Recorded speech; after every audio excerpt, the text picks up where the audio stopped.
Egun hauetan adibidez, 28 gazte ari dira epaitzen, zergaitik eta jarduera politikoagatik. 6 urteko zigorra eskatzen diete. Por cierto, 28 horietatik 8 dira bizkaitarrak. Y usted no ha movido ni un solo dedo para preocuparse por su situación. Torturatuak izan dira, Bilbao jauna. Baduzu zer esan?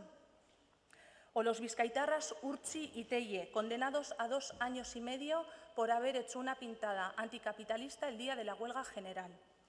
¿Qué hará usted, señor Bilbao, ante una injusticia de tal tamaño?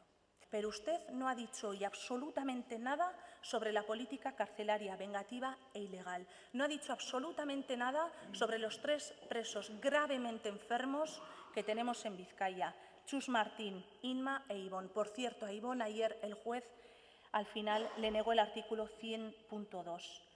Desde luego, que usted no aporte ni una sola solución es decepcionante.